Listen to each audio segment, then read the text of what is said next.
From my home, we would like to welcome you to CASA's virtual campaign to CARE. I hope and pray that you and your loved ones are safe and well during this COVID season. For everyone, this has been a season like no other. Safe at home is not safe at home for many of the children that we serve. With stay-at-home orders and virtual schooling, abuse and neglect can remain hidden. With things opening up and children coming into contact with mandated reporters, children are again coming into care, and the need for CASA is more important than ever before. CASA is a really unique organization. It trains and equips volunteers from the community to be a voice for children who have experienced abuse and neglect. The volunteers that we engage go through extensive training, and they are sworn in as an officer of the court, and they're appointed by the judge and matched with a specific individual child or sibling group, and they begin to visit with that child, get to know everybody involved with that child, and their purpose is to advocate for the needs of that individual child within the court system and within the community. To make sure the right things happen for them and ensure they receive needed services, supports, and ultimately make sure that they end up in the most appropriate, safe, and loving home. In addition to children being impacted by the COVID season, CASA has also experienced an impact. We had 3 fundraising events canceled, which generally bring in about $75 grand. In addition, CASA recently learned that a significant federal funding source may no longer be available to CASA programs across the state in the next fiscal year, which brings CASA approximately $160 grand. These 2 funding streams together comprise nearly half of CASA's budget. This need for funding, in addition to the need for volunteers and diverse engagement, has led us to launch a broad-scale campaign to CARE. This acronym stands for Child Abuse Advocacy Requires Everyone. Child abuse is a community problem. It requires everyone. It could be your neighbor, your grandson, a child at the grocery store, a child that you see Sunday morning at church, children laughing on a playground as you walk your dog. It's not far away, it's close. These children are strong and resilient, yet vulnerable. Their stories are painful, yet remarkable. It is my hope that you hear the call through the stories that you hear. It is not a call that can be ignored. Their vulnerability provokes responsibility. So whether you have a heart to serve, to give, or to engage others with CASA's mission, we trust that you will respond to CASA's campaign to CARE.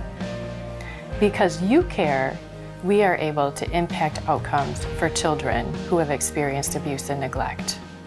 Thank you.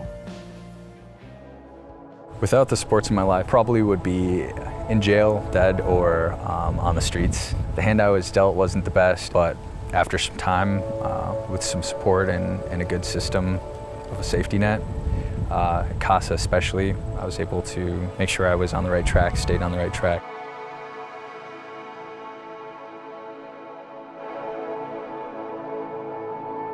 CASA services are unique in the fact that they are just a singular voice for the child. They visit the child weekly. They get to know the child on a much deeper level than many other organizations because of the amount of visits that they do. And then once they're able to build that bond and rapport, the child is more likely to open up to them. Oftentimes, CASA volunteers have things disclosed to them that may not be disclosed to caseworkers and guardian ad litems, which allows CASA then to really advocate for the best interest of the child within the court system. They help the kids, and by helping me with information, these kids get the best possible results. Lansing and his siblings were the first teenage group that I worked with. Some kids who are in foster care don't have that person who helps them navigate high school or choosing college courses and stuff. So that's what we're there for, is to mentor them through some of those things. We take everyday volunteers, people from the community of all different backgrounds, and we need you. It's a need, the children need you. We aren't able to match every child that comes into care. And each and every child needs an advocate. It's something that you can do.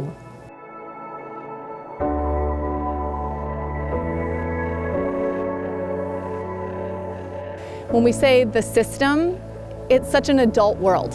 And oftentimes these children are in unsafe situations, or a family needs help or support or some love or even just some understanding and connection within their community. And when a parent's making poor choices, it's really hard for a child to understand that or to kind of know where their place is in that. And I see that as a teacher and as a CASA and as a parent. In my school alone, there are a lot of families that go through the foster care system, and situations end where children are pulled from homes or their support's placed into their homes. And I wanted to be able to advocate for that child because sometimes their voice is not heard.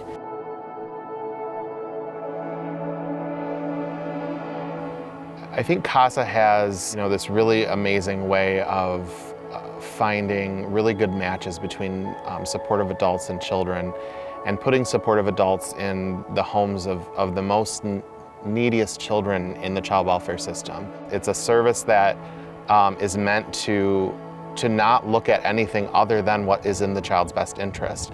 And while that is always a factor in child welfare cases, it is literally the goal of CASA to provide advocacy and recommendations that center around child-specific needs. One of the children that I volunteered for had a number of individuals in his life that he had met over his time in foster care, had really kind of closed off to adults. He was pretty bonded with foster parents that took care of him, but most other adults outside of his home he was cautious of, he was weary to talk to. And I spent a lot of time building rapport with him to make sure that he felt comfortable with me. He began disclosing things to me, offering information to me that he hadn't offered to other people, giving me a perspective about his life that maybe he hadn't shared with other folks before me. And that became a really beautiful thing, that he felt safe enough to share information with me that otherwise he had protected. He had protected himself from a lot of external interference from adults, and he didn't trust adults very well. And over time, I did get his trust. And that was so impactful to both him and myself. It takes a lot for a person to open up, especially when it's an outsider or someone you don't know involved with courts and systems like that. So to have that one person who's going to know your name and who's going to care about you and reach out to you when you need it really makes a difference.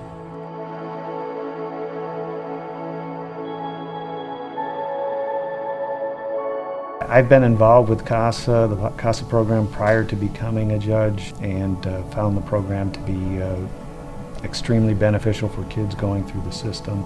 For the kids that are lucky enough to have a CASA, it means the world of difference. It means probably the most stable adult that they've ever had in their life, including their parents. They are, as I said, an advocate for children and for the best results for children. They're interested in what's best for the child, whether that is either return or removal.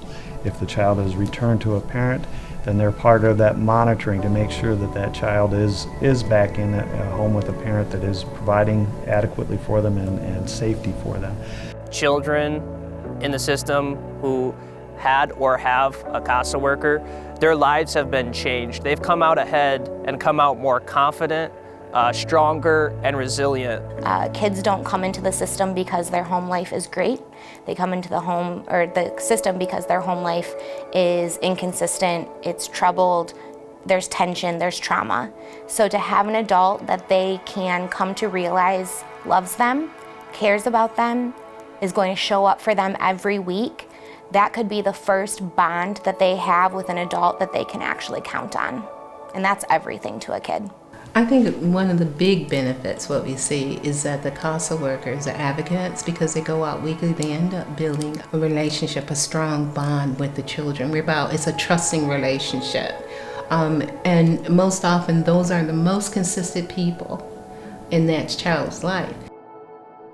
That CASA stays with that child and gives that child some one person throughout the process that they're comfortable with, and an advocate for them to have the best possible outcome, whether it's adoption or some other guardianship with a family member. Any of those outcomes are what the CASA is trying to do as far as coming up what's best for a child. It makes a world of difference to these kids. They finally have somebody who is showing up for them, only cares about them, only cares about what they need, what they want, and the confidence that that instills in a child, the worthiness that they feel when an adult has that level of interest in them, it can be life-changing.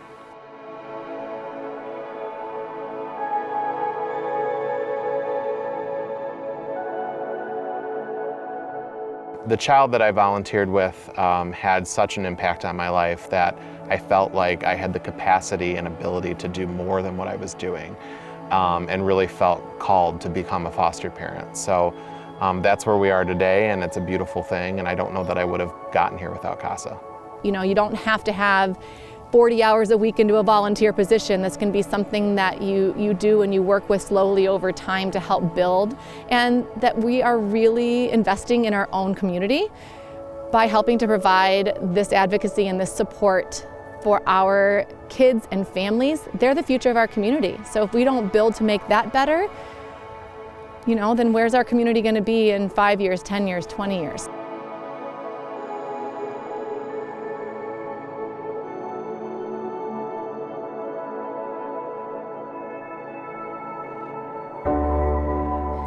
We thank you for your time listening to what we have to say. We hope that the lives of these children have touched someplace in your heart. If you have the ability to give financially, please do so. We take credit cards, check, cash. Please browse the website on how to give. And also consider giving your time. It might only be a week or two for you, but for the kids, it could be a world of difference. So please contact us on how to get more involved.